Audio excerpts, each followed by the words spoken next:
आधार पर अपनी बात कही है। मैं चाहूँगा कि सदन के नेता मेरी बात को तर्क के साथ कि मैंने कोई गलत तथ्य के आधार पर बात कही हो तो उसको ज़रूर काटें, तब तो मुझे लगेगा कि वास्तव में मेरी कहीं न कहीं भूल हुई है। मैं आज आपके माध्यम से, सदन के नेता तो नहीं हैं पर फिर भी मैं पढ़ना चाहता हूँ। ये जो बजट भाषण है 23 तारीख का, उसको जिसके बारे में आप और हम सब चाहते हैं कि 13 जिलों की पानी की समस्या हल हो, इसमें किसी की भी राय भिन्न हो ही नहीं सकती। हर व्यक्ति का इसमें सहमति रहती है, लेकिन मैं इसमें आपको एक जो या तो प्रिंटिंग में मिस्टेक हो गई या सोच में मिस्टेक हो गई या क्या हुआ मैं नहीं समझ पाया। इस महत्वाकांक्षी परियोजना के जरिए पेज नंबर 18, पैरा नंबर 170, इस महत्वाकांक्षी परियोजना के जरिए मानसून के दौरान चंबल नदी के सहायक नदी बेसिनों में उपलब्ध अधिशेष जल को बनास, मोरेल, बाणगंगा, पार्वती, कालीसिल, गंभीरी आदि नदियों के बेसिन को जल अपरावर्तन हेतु विस्तृत परियोजना रिपोर्ट तैयार की गई। इस परियोजना द्वारा राजस्थान के 13 जिलों में वर्ष 2051 तक पेयजल उपलब्धता तथा 2 लाख हेक्टेयर नए क्षेत्र का, अब मैं सोचता हूँ ये 251 मतलब 2051 में अगर ये योजना पूरी होगी तो हम तो भगवान के यहाँ जा चुके होंगे। हम तो इस योजना का कोई स्वरूप देख नहीं पाएंगे। मुझे बहुत, या तो कहीं प्रिंटिंग मिस्टेक हो गई तो सुधार लेना, और प्रिंटिंग मिस्टेक नहीं हो तो आप सब सचेत हो जाना कि जिस योजना के बारे में आप दे ताली बजा कर थक गए हो वो 2051 में पूरी होगी, तब में आधे से अधिक लोग भगवान के यहाँ जा चुके होंगे। मैं सोचता हूँ कि ये राज्यपाल का अभिभाषण, मैं ये कल्याण सिंह जी के द्वारा जो 15वीं विधानसभा के प्रथम सत्र में जो भाषण पढ़ा है उस पर ही सरकार का पूरा 5 साल का काम टिका हुआ है। मैं उसके बारे में उनका राज्यपाल के अभिभाषण का पैरा नंबर 10, जिस पर आप दे ताली थक नहीं रहे हो, मैं पढ़ रहा हूँ। सरकार ने जन घोषणा पत्र को नीतिगत दस्तावेज के रूप में अंगीकार कर आम जन के किए गए वादों को पूरा करने के साथ ही उसकी उम्मीदों पर खरा उतरने की दिशा में ठोस कदम बढ़ाए हैं। यह नीतिगत दस्तावेज वर्तमान सरकार की सर्वोच्च प्राथमिकता होगी। सभी विभागाध्यक्ष को 100 दिवसों की कार्य योजना बनाकर विकास की रूपरेखा बनाने के निर्देश किए हैं।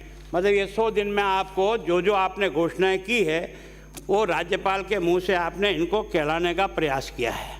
अब मैं आपकी जो हकीकत है, ये एक और डॉक्यूमेंट है आपका जन घोषणा पत्र, जिसको आप रोज़ बोलते हो। अब मैं आज इसको आपका जन घोषणा पत्र दिखाता हूँ कि आप वास्तव में देखने का प्रयास करो। आपने घोषणा की थी कि 10 दिन में किसानों का कृषि ऋण माफ़ करना। ये नहीं कहा कौन सा ऋण माफ, कृषि ऋण में सभी आते हैं। वर्तमान सरकार द्वारा बंद की गई लगभग 20,000 स्कूल की समीक्षा कर नए सिरे से प्रारंभ किया जाएगा। प्रदेश के ग्रामीण और शहरी इलाकों में 100% बिजली शहरों में 24/7 आपूर्ति करने सुनिश्चित की जा रही है और किसानों को 8 घंटे तक बिजली दी जाएगी।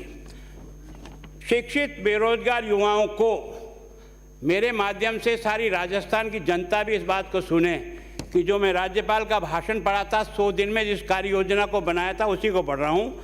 शिक्षित बेरोजगार वर्ग को 3500 प्रति माह तक का बेरोजगारी भत्ता दिया जाएगा शिक्षित बेरोजगारों को। तो शायद अर्थ अलग अलग निकलते हो तो आप समझाना। सरकार ने संविदा कर्मी, NRHM, NUHM कर्मियों, para teachers, Urdu para teachers, लोक जुम्बिश कर्मियों, आंगनवाड़ी कर्मियों, शिक्षा कर्मियों, विद्यार्थी मित्रों, पंचायत सहायकों सहित अन्य विभागों के अंतर्गत आपके आने के पहले मैंने आपका एक पढ़ा है, वैसे आपको पता लगा, आपने ईस्टर्न कैनाल को जो हमारे राज्यपाल महोदय से पढ़ाया उसमें आपने लिखा है कि 2051 में पूरा होगा। अच्छा, सुन लिया, तब तो ठीक है, धन्यवाद आपको। तो अब इस पर गौर भी कर लेना, और मैंने गलत पढ़ा हो तो प्रिंटिंग मिस्टेक हो तो ठीक करा देना। अंतर्गत कार्यरत कर्मियों को समस्या को यथोचित समाधान कर नियमित किया जाएगा। राजस्थान प्रदेश में युवाओं के लिए अधिकाधिक रोजगार सृजन करना तथा प्रदेश में सभी राजकीय विभागों में रिक्त पड़े स्वीकृत पदों को राज्य में रिक्त पड़े स्वीकृत पदों को समयबद्ध रूप से पूरा करना। अब आप बताइए कि इसमें से क्या हुआ है। मैंने कोई चीज़ इसमें गलत अगर पढ़ ली हो तो आप मुझे करेक्ट कर देना। आपके सब विद्वान अधिकारी भी यहाँ बैठे हैं, मेरी बात को आगे ले जाएं। अब आपने ये जो किसान कर्जा माफ़ी की बात की है, आपने सहकारिता का जो ऋण था वो तो आपने माफ़ किया, लेकिन आपने 2020-21 के जो बजट घोषणा है उसके बिंदु संख्या 68 द्वारा राष्ट्रीयकृत बैंकों का कर्जा स्टेट लेवल बैंकर्स कमेटी से समन्वय कर वन टाइम सेटलमेंट द्वारा करने की घोषणा की थी, लेकिन आज तक उसकी कुछ पालना नहीं हो पाई। राष्ट्रीयकृत बैंकों के लिए आपने लिखा, हमने केंद्र सरकार को लिखा, 3 लाख से अधिक लोग किसान हैं। मेरे एक प्रश्न के जवाब में विधानसभा में राजस्व मंडल द्वारा दिए गए जवाब के अनुसार माननीय सभी सदस्य मेरी बात को सुनना, और मैंने को जहां आपको लगे कि मैं गलत तथ्य दे रहा हूं तो आप मुझे जरूर मदद करें। अनुसार 3 साल में 22,215 किसानों को कुर्की के नोटिस दिए गए, एक मेरे प्रश्न के जवाब में, जिनमें से 18,817 किसानों की ज़मीनें कुर्क हुई। इसमें कुछ जिलों का उन्होंने संख्या दिया, अलवर में 4,010, जयपुर में 2,945, गंगानगर में 2,888, हनुमानगढ़ में 1,906 और भरतपुर में 1,690 और चूरू में 1,359। ये मेरे प्रश्न के जवाब में है। तो आपका यह जो माफ़ करने वाली बात थी, इसके भरोसे किसान रहा और उसकी ज़मीन कुर्क हुई। आपने कहा ग्रामीण कृषि उपभोक्ताओं को बिजली बिल हमने माफ़ किया। अब ईमानदारी से बताओ, वसुंधरा जी ने अपनी पिछली सरकार के समय में किसान का 10,000 तक का बिल किसान को नहीं देना था, सरकार ने जमा करना शुरू कर दिया था ना। और अगर यही योजना लागू रहती तो 60 महीने में उनको 50,000 रुपये की रिलीफ मिलती कि नहीं मिलती। आपने 3 साल तक उसे बंद रखा, और अभी आपने मई 21 को इसे पुनः चालू किया, और आपने इसको 2,000 बढ़ाकर बजाओ ताली। तो उसको मिला तो केवल 23,000 रुपया, और उसको घाटा हुआ 27,000 रुपये का। इसका जिम्मेदार कौन है? अगर आपने वास्तव में किसान को मदद की है तो एक बार योजना को बंद करना, उसका 30,000 रुपया का घाटा करना, और फिर उसके बाद घोषणा करके और ताली पिटवाना उस सदन में, और जो खड़ा हुआ वो यही बोलता है। खाद वितरण की व्यवस्था के बारे में मैं आपका ही पढ़ रहा हूँ। आपने अपने 19-20 की जो घोषणा की थी उसमें बिंदु संख्या 19 में खाद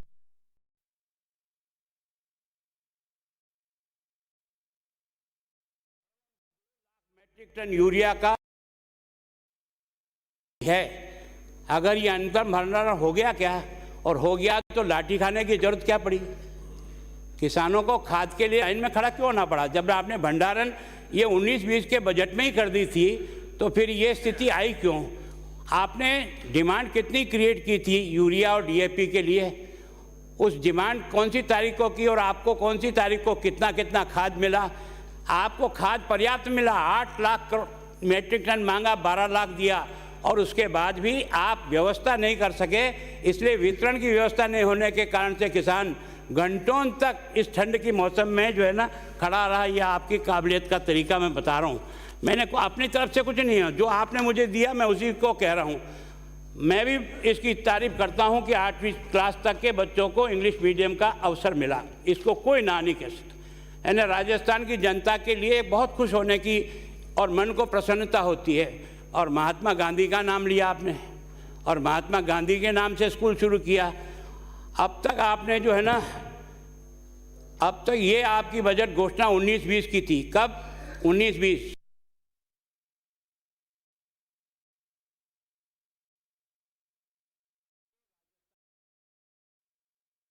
जवाब देके संतुष्ट करना। महात्मा गांधी अंग्रेजी विद्यालय के नाम से आपने 1700 विद्यालय प्रारंभ किए। 1700 विद्यालय में एक पद भी आपने स्वीकृत किया हो तो उसकी तारीख बता देना। एक पद भी अगर आपने स्वीकृत किया हो तो बताए, और बिना स्वीकृत के किसी भी अध्यापक को आप लगाओगे, वेतन वहाँ से नहीं उठ सकता, वेतन किसी न किसी दूसरे स्कूल से आएगा। इसका मतलब आपने 1700 हिंदी मीडियम स्कूल थे, उन 1700 हिंदी मीडियम स्कूल के अध्यापकों को यहाँ व्यवस्था के लिए लगाकर उनको भगवान भरोसे छोड़ा कि नहीं छोड़ा। और उसमें से भी आप देखो, आपने सिलेक्शन का तरीका निकाला था। पहले चरण में आपने व्यवस्थित इंटरव्यू करके सिलेक्शन किया था अध्यापकों का लगाने के लिए। दूसरे चरण में आपने कहा कि जो हिंदी मीडियम के हिंदी, अंग्रेजी और संस्कृत के बच्चे हैं, पढ़ाने वाले अध्यापक हैं, उनको लगा दो। और जो आपका तीसरा चरण है, दुर्भाग्य है राजस्थान के उन बच्चों का। और तीसरे चरण में क्या किया आपने? सब ने अपने भाई भतीजों को भर दिया। जरूरत हो या मत हो, मैं गारंटी से कर रहा हूं, मैं आपको दावे के साथ कह रहा हूं कि वहां लगे हुए आज के शिक्षक की पोस्टमार्टम करो, ये कौन है और कहां से आए और कैसे आए। मैं आपको फिर विनम्रतापूर्वक कह रहा हूं, अंग्रेजी का एक शब्द नहीं बोल सकता, उसको आपने इंग्लिश मीडियम स्कूल के नाम से दूसरे स्कूलों से ट्रांसफ़र कर करके उनको राहत देने का काम आपने किया है। ये उन बच्चों का भला नहीं होगा। बच्चे ज़िंदगी भर तक आप और मुझको याद करेंगे कि मुझे अंग्रेजी के नाम से पढ़ने के लिए भेजा तो सही, पर वह पढ़ाने वाला मास्टर अंग्रेजी नहीं जानता। आपका डायरेक्टर स्वयं नागौर के एक स्कूल में गया और जाकर के उस प्रिंसिपल से उसने अंग्रेजी का 2 लाइन तो बोल, तो उसको सस्पेंड कर दिया। उसका क्या दोष है? दोष तो लगाने वाले का है, उसको क्यों लगाया? तो मतलब ऐसी दुर्गति करने के बाद अब आपको मतलब विद्यालय में पुस्तकालय और प्रयोगशाला का कोई पद नहीं है, लेकिन आज की तारीख में उन ये जो इंग्लिश मीडियम के स्कूल है ना, इनमें आपने पुस्तकालय अध्यक्ष लगा रखे हैं और प्रयोगशाला सहायक लगा रखा है। ये केवल तनख्वाह देने के लिए और अपने बच्चों को एडजस्ट करने के लिए बनाते हैं ये स्कूल, या उन बच्चों के भविष्य को सुधारने के लिए बनाते हैं? अभी आपने ये जो शिक्षाकर्मी स्कूल के बारे में आपने कहा था कि हमने तो नहीं कहा था आप ऐसा करो। आपने कहा अपने घोषणा पत्र के साथ पैरा टीचर और सारा समस्याओं को यथोचित समानांतर नियमित किया जाएगा। मैंने नहीं कहा आपको लिखने के लिए, आप नियमित किया जाओ, लिखो। आपने नियमित किया जाओ। हुआ क्या? बीडी कला साहब की कमेटी बना दी, उस कमेटी ने 4 साल में रिपोर्ट दी, क्या कोई हल निकला? क्या नहीं निकला। नहीं निकलने के बाद आपने क्या किया है कि 11/1/22 को आपने कहा कि हम इसके लिए नियम बनाएंगे और नियम बना करके इसमें अध्यापक लेंगे।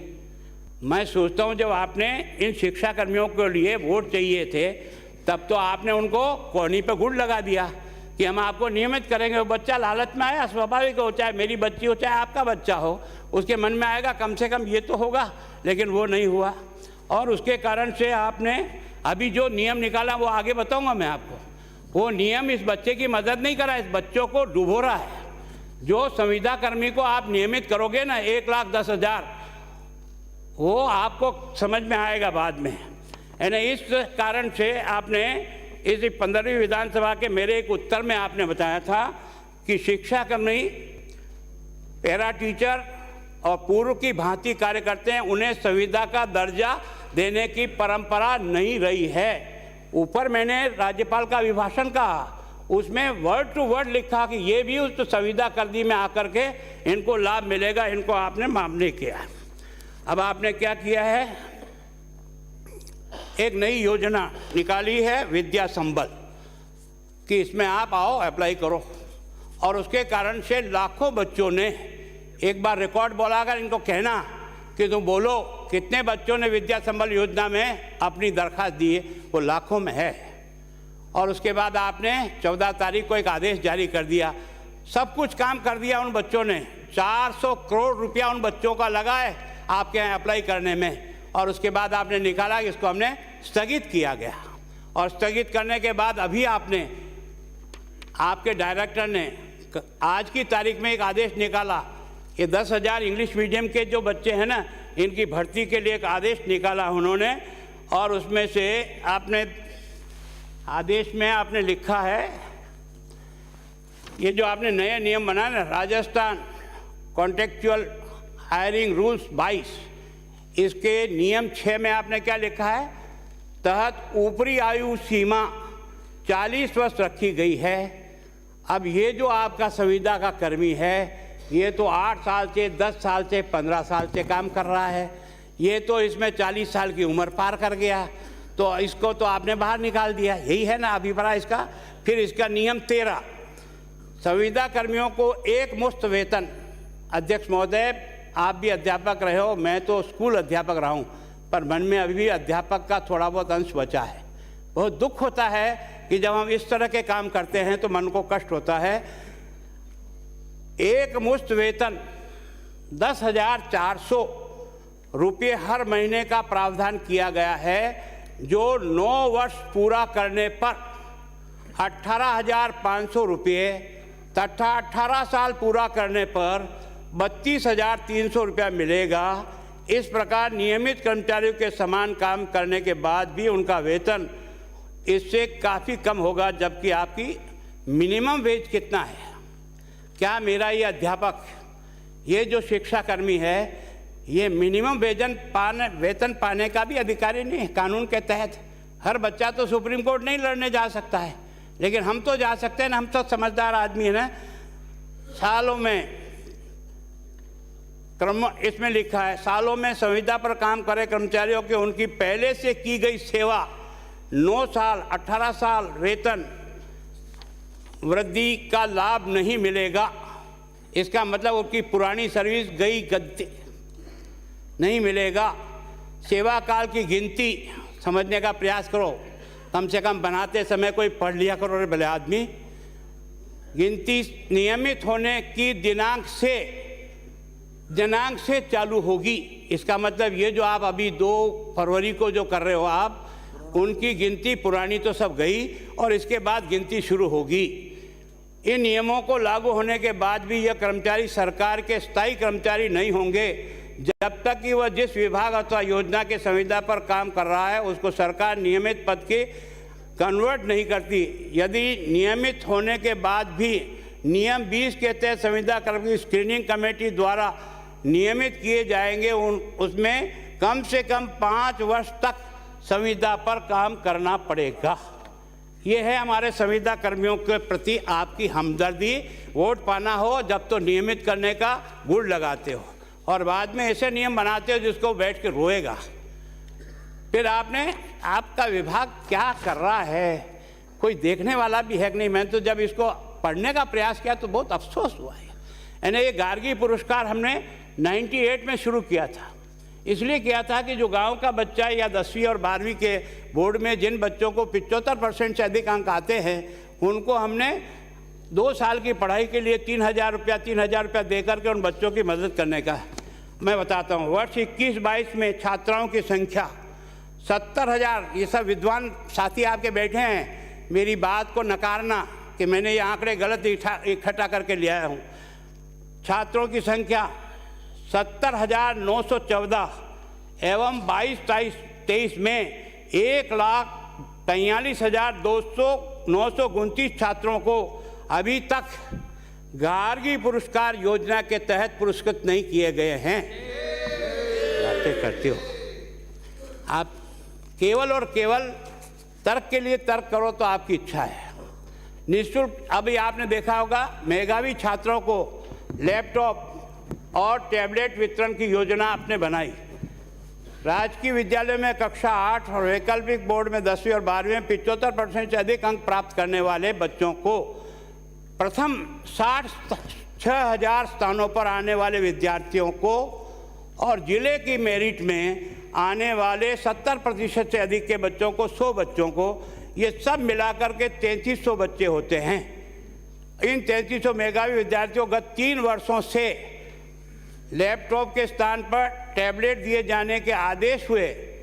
कुल 65,100 टैबलेट एवं वर्ष 22-23 के 27,900 टैबलेट कुल 93,000 टैबलेट वितरण अभी तक नहीं हुए हैं, अभी तक वितरण नहीं हुए हैं।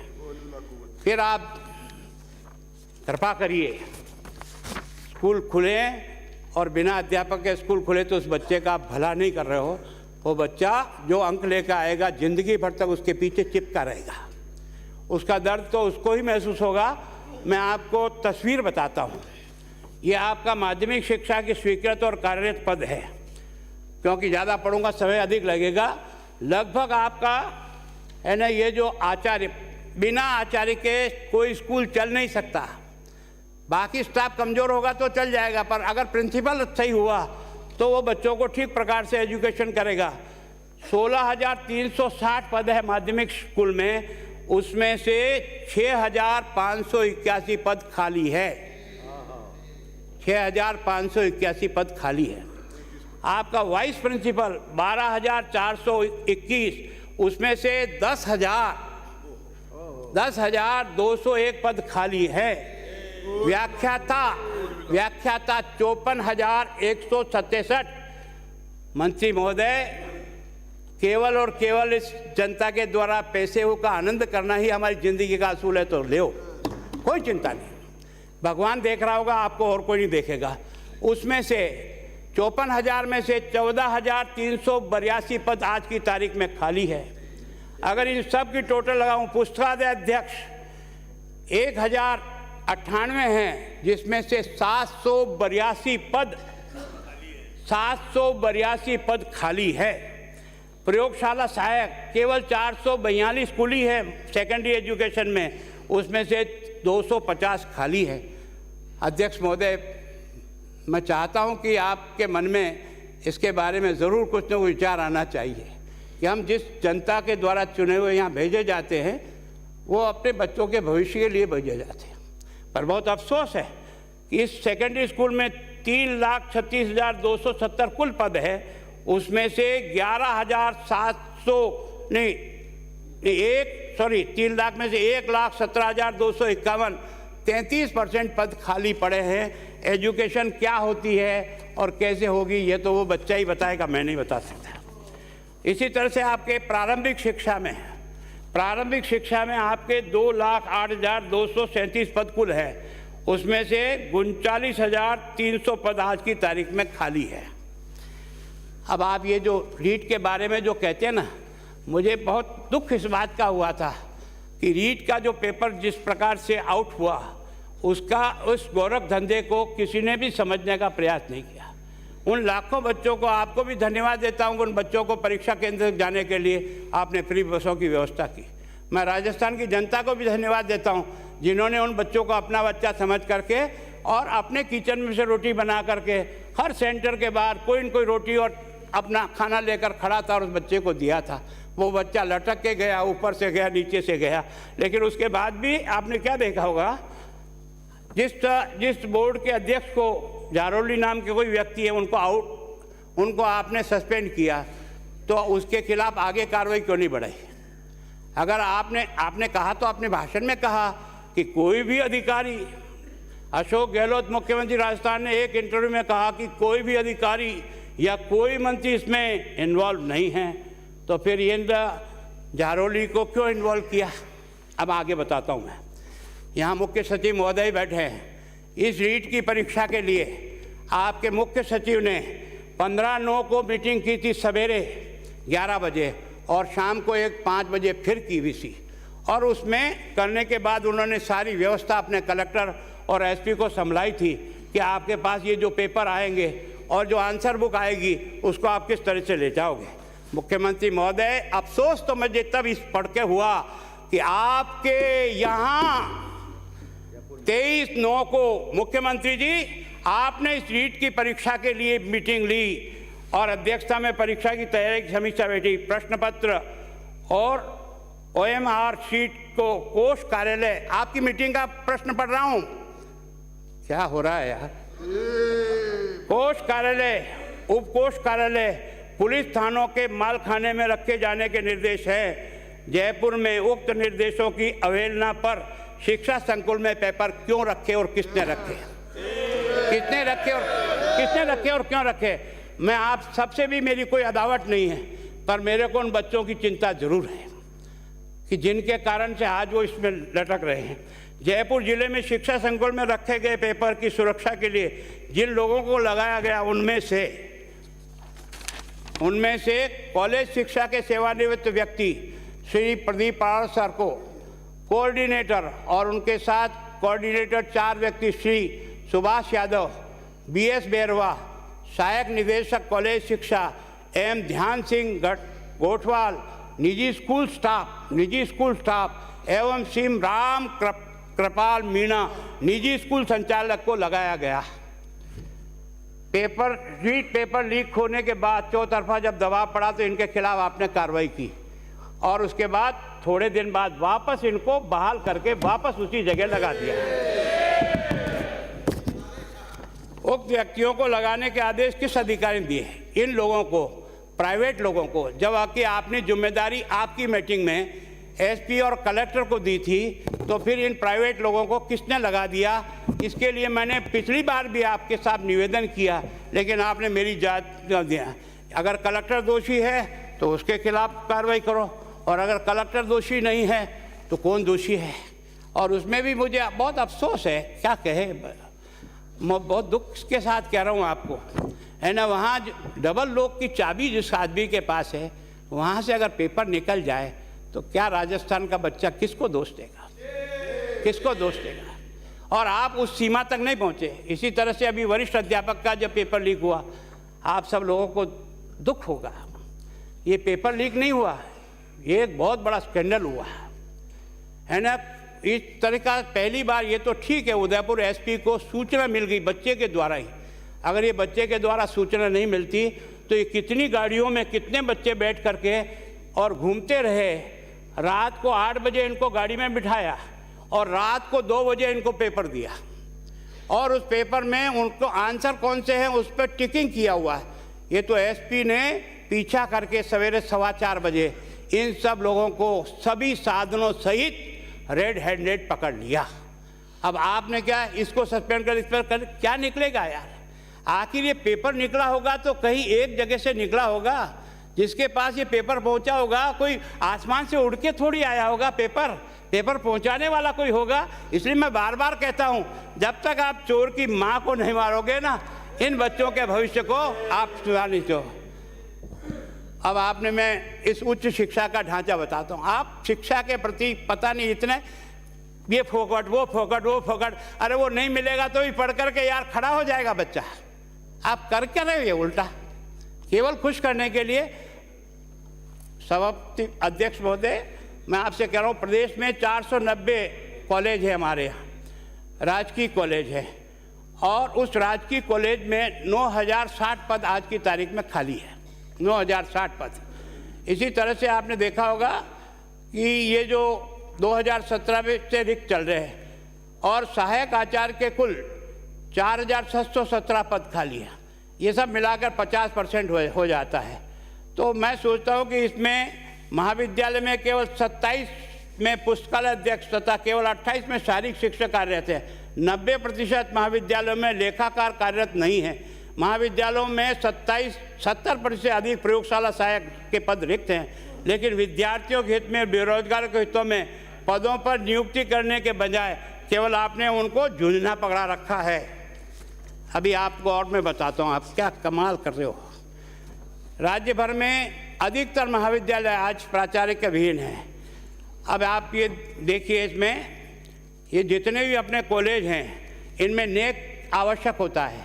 इस नेक के तहत 490 में से, समझो, सुनो, 490 महाविद्यालय में से 69 केवल 69 महाविद्यालयों में नेक प्राप्त किया हुआ है, बाकी आप उसको नहीं है। और इसमें से भी केवल 4 कॉलेज ऐसे जिनको A ग्रेड मिली है, यही नहीं है, केवल 2 विश्वविद्यालय ऐसे हैं जिनको A ग्रेड मिली हुई है, एक राजस्थान विश्वविद्यालय और एक सुखाड़िया विश्वविद्यालय। बाकी जितने विश्वविद्यालय हैं वो सारे के सारे इस आवश्यकता को भी पूर्ति नहीं करता है। अब मैं आपको विश्वविद्यालय की दशा बताता हूँ। चाहे गलती मेरी रही हो या मेरी सरकार की रही हो, पर हम उस बच्चे के प्रति अन्याय नहीं कर सकते। हमने की तो हमको भी सज़ा मिलनी चाहिए। लेकिन ये विश्वविद्यालय चल रहे हैं या मजाक हो रही है? क्या कर रखा है? पैसे बचाने का धंधा कर रहे हो और फिर लोगों को फोकट में बांट करके ठगाई का धंधा करना चाहते हो। मैं बताता हूँ आपको, दुर्भाग्य है राजस्थान यूनिवर्सिटी 1016 पद स्वीकृत है, शैक्षणिक पद 1016, उसमें से खाली है 525, 51%।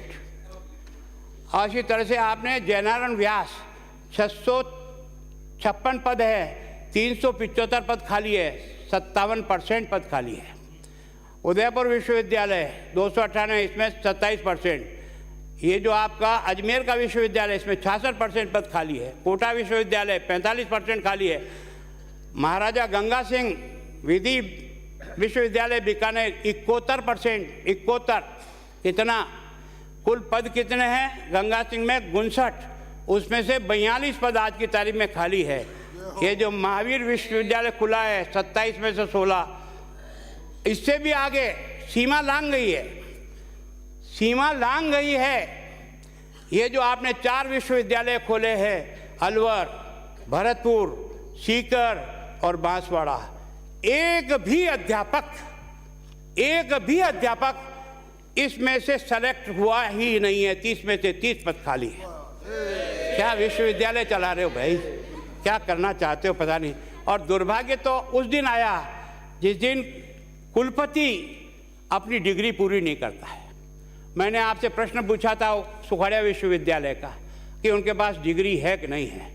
उनकी जांच हुई, जांच होकर के संभागीय आयुक्त ने रिपोर्ट दे दी और उसमें निश्चित रूप से उसके पास 10 साल का प्रोफेसर का अध्ययन एक्सपीरियंस नहीं है, वो प्रूव हो गया।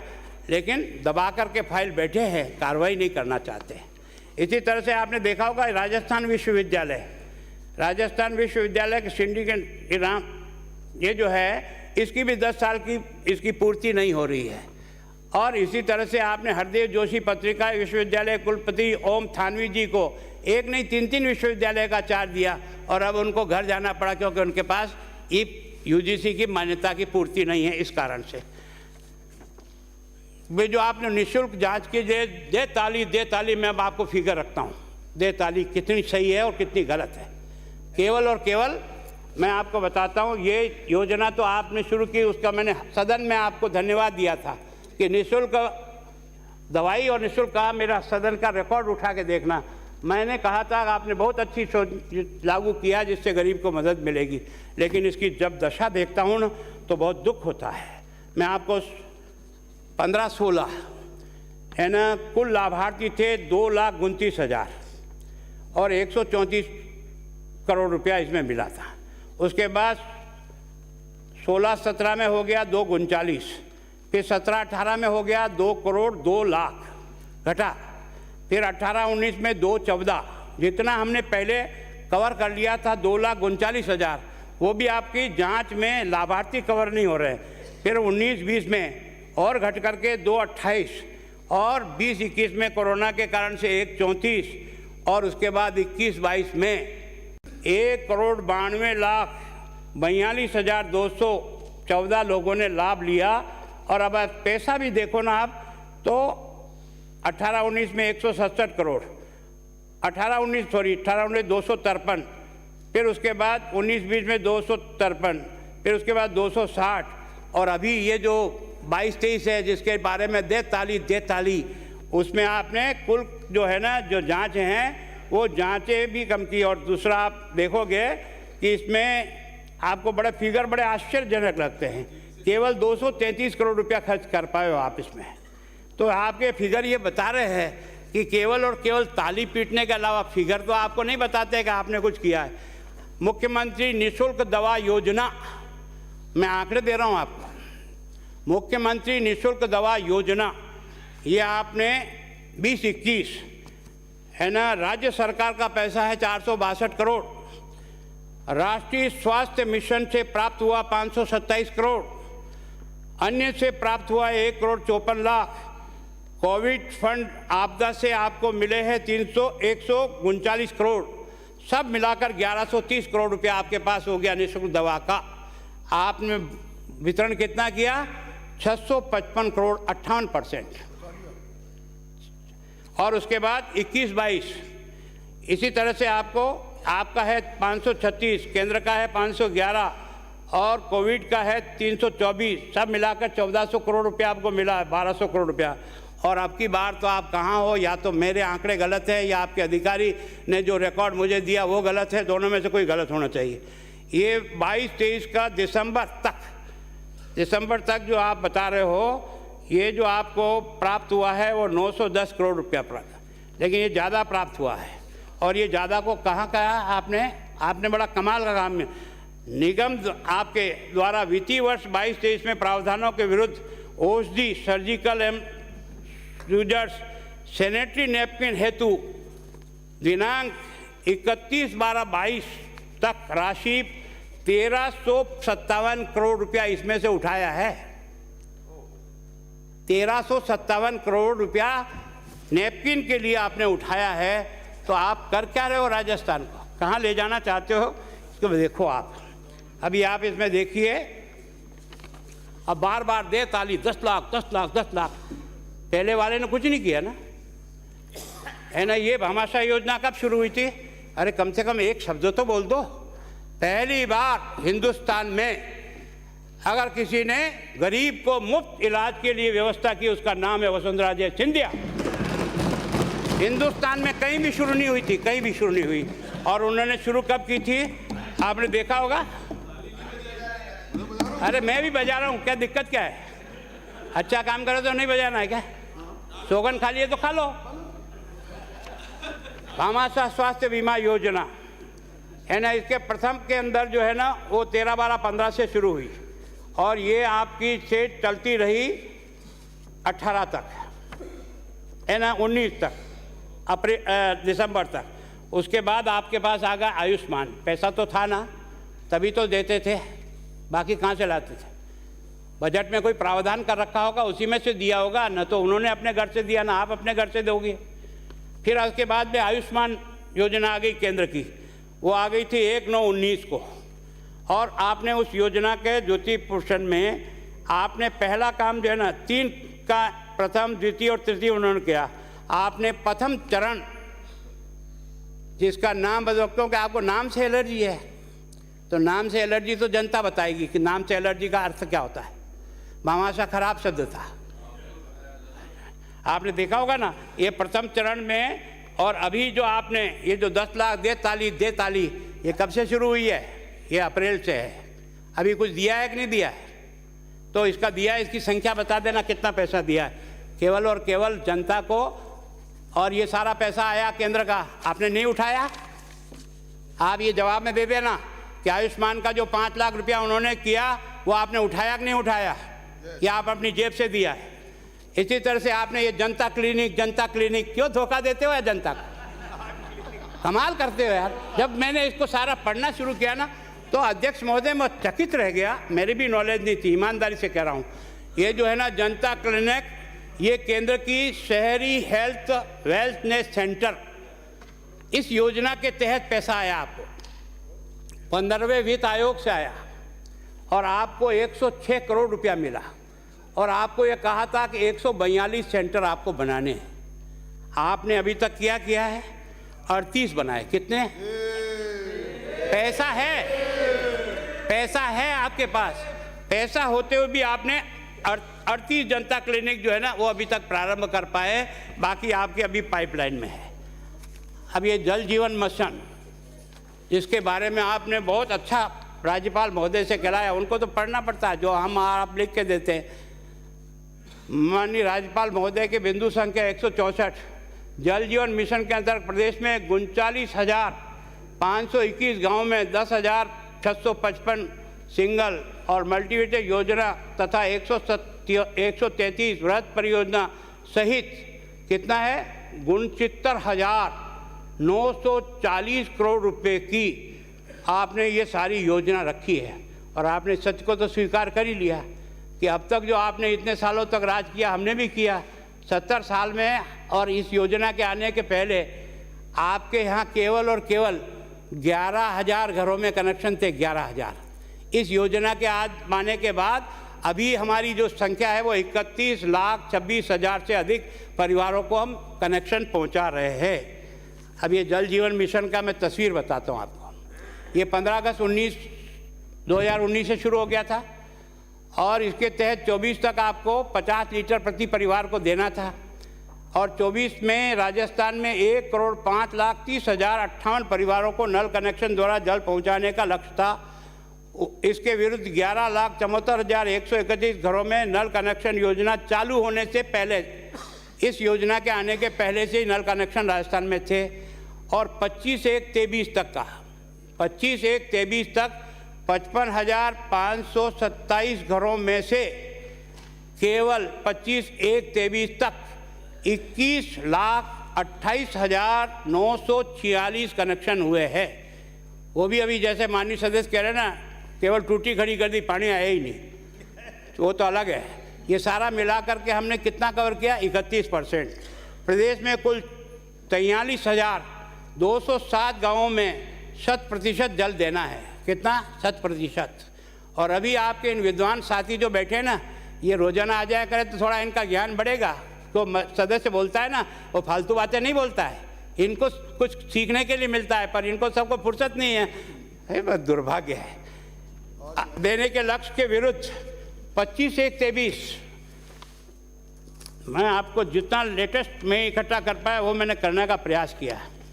राजस्थान में 1,572 गाँवों को 43,000 गाँवों में से 1,572 गाँवों को 100% नल की टूटी पहुंची है और 22,118 गाँवों में कार्य प्रगति पर है, लेकिन 19,517 गाँव में काम चालू ही नहीं हुआ। अब आपको मैं बताऊं कि केंद्र ने आपको इस बारे में नकार देना कि केंद्र में आपने 27,000 करोड़ रुपया दिया कि नहीं दिया इस योजना के तहत, और आपने खर्च कितना किया है? 25/1/23 तक का आंकड़ा बता रहा हूँ, 2,749 करोड़ रुपया कुल खर्च किया है। 27,000 में 2,749 करोड़ रुपया। इस योजना की दशा देखो आप, मतलब कोई पढ़ने की कोशिश ही नहीं करता है। मेरी भी गलती हुई कि मैंने इन सब रिकॉर्ड को देखने से समझ में आया कि ये तो हरा बोर हो रहा है, और दे ताली, हाथ से घिस गए होंगे तालियां देते देते। इस योजना की क्रियान्वित का असंतुलन बताता हूं मैं आपको, है ना। जैसलमेर में अभी तक केवल 7.44% पूर्ति हुई है, बाड़मेर में 15.97% पूर्ति हुई है, डूंगरपुर में 13.03% पूरी हुई है, डूंगरपुर में 13 और बांसवाड़ा में 13.45%, प्रतापगढ़ में 13.75%, उदयपुर में 18.61% और धौलपुर में 12.95% गाँवों में आपने नल से पानी पहुंचाया है। क्या आपकी योजना की दशा है? अब आप नाराज होंगे कि हमने फ्री रजिस्ट्रेशन कर दिया। ये सब विद्वान जो है ना इस डिपार्टमेंट के, होम डिपार्टमेंट के, यहाँ बिराजे हुए हैं, मैं भी उस डिपार्टमेंट में रहा हूँ।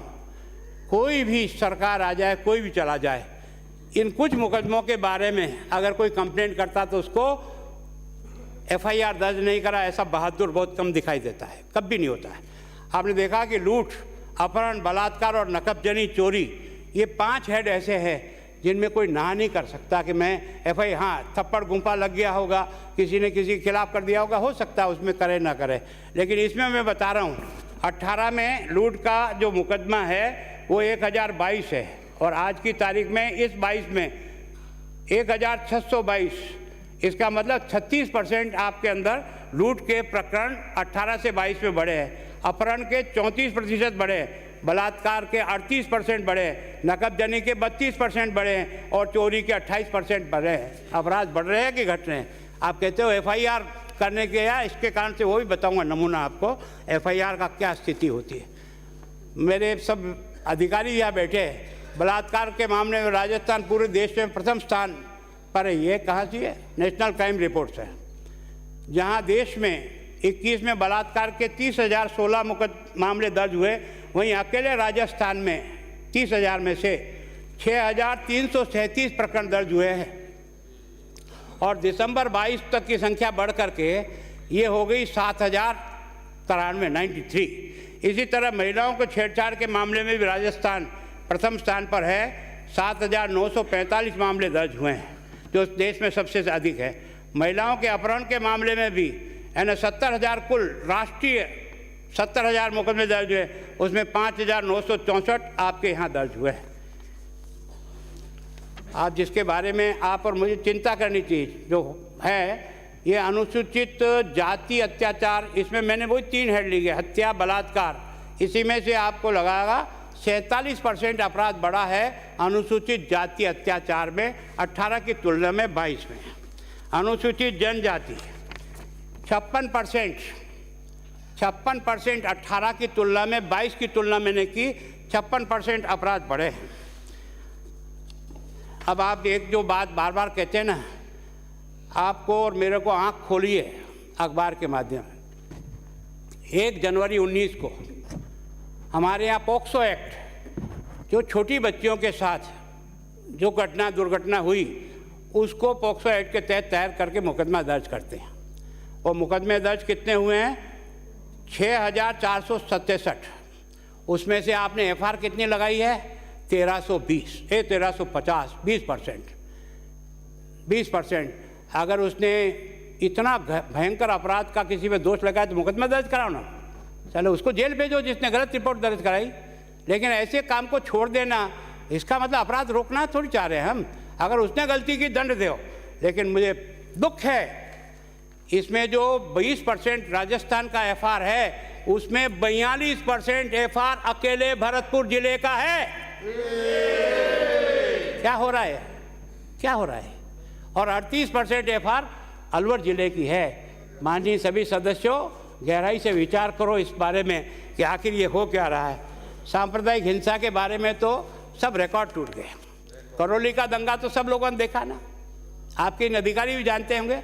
आपसे स्वीकृति लेकर के जुलूस निकाला था धार्मिक, और एक मोहल्ले विशेष में जाकर के ऊपर पत्थर ही पत्थर, आपकी पुलिस भाग गई और 2 घंटे तक बाजार जलता रहा। करौली जितना छोटा सा शहर, तुम्हारा SP सो रहा था क्या? 5 मिनट में फोर्स लेकर के पहुंच करके जलती हुई दुकानों को नहीं बचा सकता था क्या? 2 घंटे तक दुकानें जला दी। और आपने देखा होगा छेपा बड़ौद का घटना जिस प्रकार से हुई, वो आपके ध्यान में है। आपके जोधपुर में हुई, वो भी ध्यान में होगी। एक के बाद चित्तौड़ में हुई, बड़ी सादड़ी में हुई, उदयपुर में कन्हैयालाल की हत्या हुई पुलिस की सूचना के बाद। 4 दिन तक दुकानें बंद उसने आदमी ने बंद रखी। SP के पास रोया कि मेरे को रोज ये फोर्स नाम का आता है। वो आदमी आइडेंटिफाई हो गया, उसको थाने में बुला करके समझौता कराया, उसको छोड़ दिया। उसके ठीक 1 घंटे बाद वापस उसको आया कि नहीं तेरा सर कलम करूंगा, और सर कलम हो गया। क्या कमाल है यार।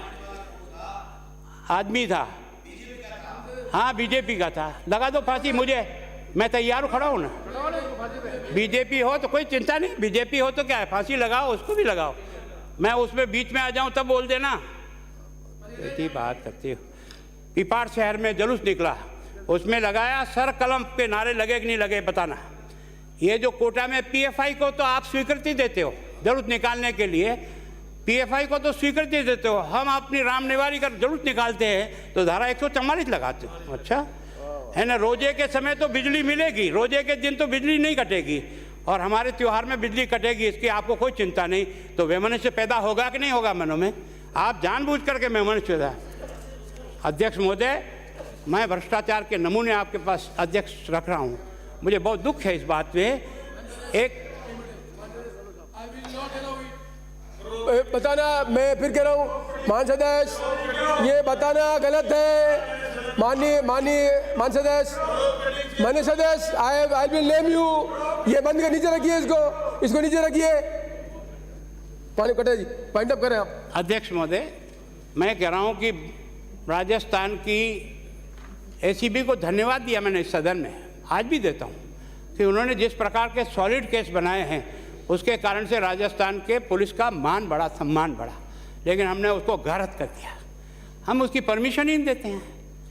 4-4 साल तक, 5-5 साल तक अगर आप अभियोग की स्वीकृति नहीं दोगे तो कैसे कंट्रोल होगा? और नाम बताता हूँ आपको, है ना। ये उच्चतम न्यायालय ने आपको कहा कि 3 महीने में इस प्रकार के प्रकरण होते हैं, उनको आप स्वीकृति दो। नीरज के पवन IAS ऑफिसर है, 17 से पेंडिंग पड़ा है। निर्मला मीणा IAS है, 18 से प्रकरण अभी तक स्वीकृति में पड़ा है। ये निशु कुमार अग्निहोत्री 18 से पड़ा हुआ RS है। नरेंद्र कुमार थोरी 18 से पेंडिंग पड़ा है। अरुण प्रकाश शर्मा 18 से पेंडिंग पड़ा है। विजय सिंह नाहटा 19 से पेंडिंग पड़ा है। ओम प्रकाश चंदेलिया 19 से। आस मोहम्मद 19 से। मतलब ये जो इससे भी हद हो गई। मतलब मैं क्या बताऊं अब आपको। सवाई माधोपुर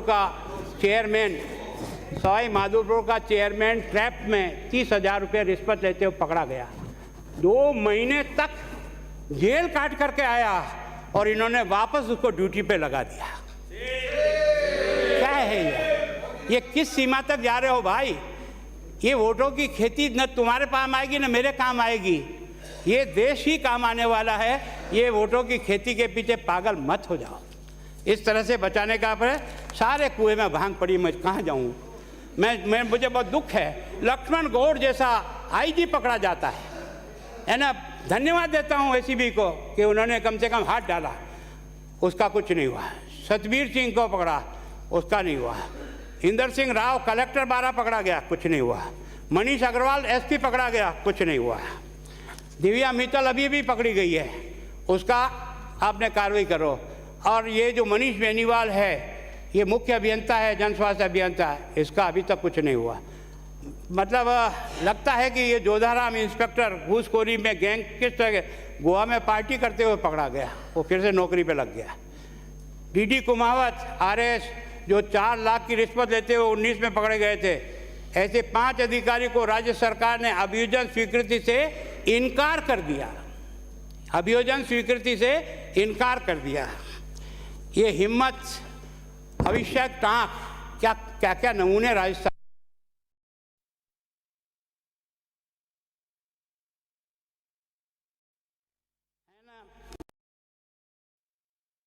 कहा था ना कि हम बिजली के दाम नहीं बढ़ाएंगे, कहा था ना।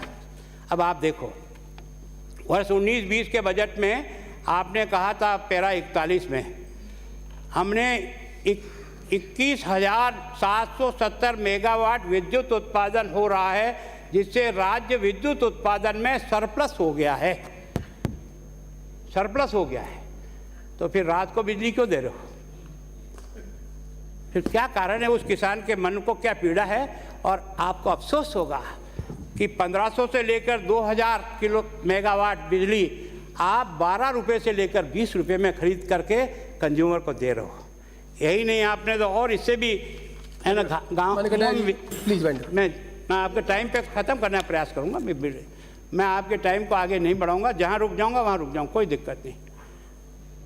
आपने देखा होगा ये जो अपनी जो यूनिट है जिसमें 3890 बनती है, उन सबको आपने बंद कर रखी है। और केवल अडानी से हम केस हार गए। उसके कारण से हमको अडानी को पहले 22 तक 4 रुपया 20 पैसा, अब तक इतने सालों में प्रति यूनिट एक्स्ट्रा देना पड़ता है हर कंज्यूमर को, वो उसमें आपने दिया है।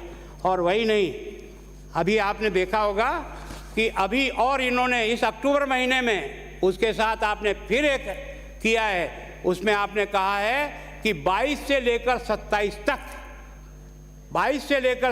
तक प्रति बिल में 7 पैसा प्रति यूनिट के हिसाब से बढ़ करके आप उसे और पेमेंट करोगे।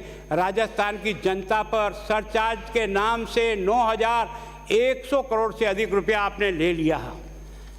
फ्यूल चार्ज के नाम से जो आपने पैसे बढ़ाए ना, उन्होंने तो सभी सीमाएं को लांघ गया है। मुझे बहुत बिजली कंपनियों का घाटा। आपने सोचा जब हम आए थे तब उस समय 83,000 करोड़ का घाटा हो गया। हमने उदय योजना में 62,000 करोड़ लेकर के वापस इन बिजली कंपनियों को स्टैंड किया था। और आज की तारीख में अध्यक्ष जी, जो मेरा कैलकुलेशन है, 90,000 करोड़ से अधिक वापस बिजली कंपनियां घाटे में चली गई है। ये किसी भी दिन बंद हो जाएगा।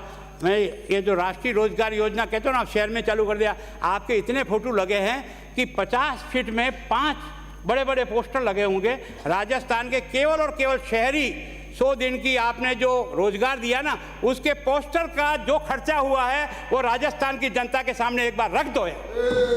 और वास्तव में लगे कितने लोग हैं। मैं आपको समय की आपने सीमा बांध दी है कि मतलब सभी में कमी आ रही है। मेरे पास ये सारा 19, 20, 20, 21, 21, 22 और 22, 23 के सारे आंकड़े हैं। ये 100 दिवस में आपने जो इस बार दिया है रोजगार 100 दिवस का 1,42,000, जबकि आपका 12 लाख तक का पहुंचा हुआ है 20-21 में। 19-20 में 8 लाख पहुंचा है, 21-22 में 9 लाख, इस बार केवल 1,42,000। और ये जो आप कार्य दिवस कहते हो ना, 100 शहर में कौन करेगा 125 रुपये में नौकरी। इंटरव्यू लेता है आपका और मेरा घर बनाने के लिए जब जाते हैं ना, उस मजदूर को जहाँ खड़ा है वहाँ वो इंटरव्यू लेता है हमारा, उसके बाद आता है। कौन आएगा इस पैसे में केवल और खाना पूर्ति करने के लिए आप बार बार जो है ना जितने होल्डिंग और पोस्टर लगाए हैं। मैं ये शहरी रोजगार या ये नंदीशाला, दे ताली, थक गए, हाथ थक गए। आपने घोषणा की थी 19-20 के बजट में कि आपने पैरा संख्या 11 में कहा था प्रत्येक पंचायत समिति और नंदीशाला स्थापित की जाएगी। अब बता देना कितनी पंचायत समितियों पर नंदीशाला है।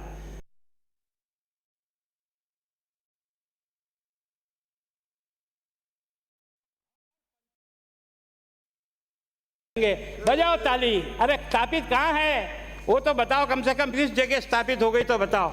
मैं आपको बहुत विनम्रता से तारीफ करने के लिए नहीं खड़ा हूँ, लेकिन केंद्र ने जिस योजना को बनाया 100% लोगों को जाति धर्म सबसे ऊपर उठ करके 100% लोगों को लाभ देने का प्रयास किया, उसका नाम है 100%। हम जो भी योजना बनाते हैं ना वो चुंदना दे करके अपने हाथ में रखते हैं। कोई आपके स्वागत करे साफा पहनाए तो देना, बाकी नहीं देना। 27 लाख इस कोरोना काल में 27 लाख करोड़ रुपए का पैकेज दिया जो जीडीपी का 13% है। प्रधानमंत्री अन्य योजना का जो 80 करोड़ लोगों को मिल रहा है, अब तक तो मिल ही रहा है। अभी कल के बजट में और घोषणा हुई 12 महीना और 5 किलो राशन और 1 किलो दाल मिलेगी। एक देश एक राशन। कौन है, बीजेपी है कांग्रेस है, ये नहीं देखा। आप थर्मामीटर लगा के देखते हो बीजेपी कांग्रेस। हम लोगों का काम करने का, हम मनुष्य का ध्यान रख के काम करने वाले लोग हैं। हम इंसान को इंसान समझते हैं, उसका धर्म जाति कुछ भी हो सकती है, कोई चिंता नहीं। आपने देखा होगा प्रधानमंत्री के द्वारा जो आवास योजना है, वो आवास योजना में अभी जो आपको मिल रहा, अभी केंद्र ने दिया है कल के बजट में ही 1 मिनट कटा जी, 79,000। कटा जी 1 सेकंड।